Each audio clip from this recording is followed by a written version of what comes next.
Ngunda igice cya gatatu. Ngunda ageze imuhira asanga umugore umukobwa wa Gacumu yabyaye. Nuko Ngunda atera kwa Gacumu kwaka ibihembo. Aragenda abwira Gacumu ati umukobwa wawe yarabyaye ni mu muhembe. Maze yungamo ati ndabona yagirwa na biriya bigega byombi. Ibyo bigega bikaba binini cyane. Barabimuha bagira ngo ntari bubashe kubitwara.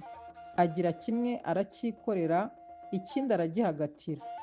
Icyo hagati abaye agikiranuka mu irembo atangira kugihekenya.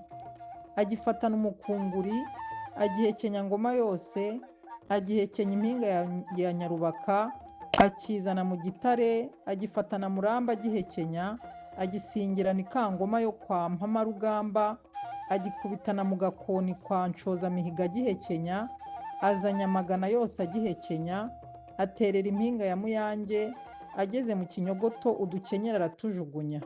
Nkunda yadukira ikigega yari yikoreye aramunga. Icyo ngicyo akirya umwanya muto kuko imisaya yari imaze kumenyera. Maze agikura ku mutwe agitwara mu ntoki. Agitangirira mu bihana kwa Mugunguje, akinyurana mu ngoro ngari agihekenya, akirengana Sazange asingira Kinkanga, Buhimba ayisiga mu kuboko kw'ibumoso, igihe ageze Gikirambwa kwa Nyiracunda, ajugunya ubujunde bw'udukenyeri munsi y'inzira, ariko inyota ntiyareka agera iwe. Umusozi arawucuba, asanga umushumba adahirira inka ze, amusaba amazi yo kunywa. Umushumba ayamuha mu gicuba cyuzuye.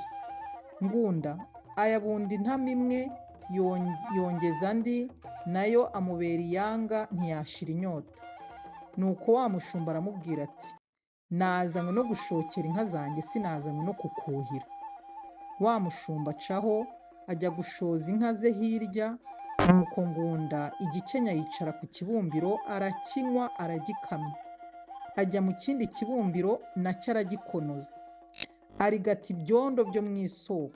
Ngunda amaze kunywa amazi yose yo mu bibumbiro no mu iriba, ajya mu ibuga araryama, agarika umwogo w'inda.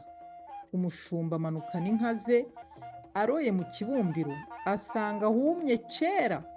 Nuko inka ze zirarumanga. Wa mushumba akebuka Ngunda haruguru ye, aravuga ati dore ruriya rudigi hinga nze turugabana. Arakunyarukira amukoza agacumu mu ibondo, bya bizi yanyoye na bya bishaka yatemaguye birahomboka. Byose biva mu nda ya Ngunda, bimanuka ku musozi biwucamo ibikuku. Nuko icyo gihangange gipfa cyishwe n'inda nini. Kuri ubu Ngunda aba afite abantu benshi bamukomokaho, ariko yamaze gupfa abagore be bajya gushaka amazu bajyana n'abana be. Abo bana bari abarya inka se, babura ibibatunga, bapfa uruhondobero bishwe n'inzara. Mu Kinyarwanda baca umugani ngo inda nini yishe nyirayo. Si jye wahera, hahera Ngunda n'inda ye.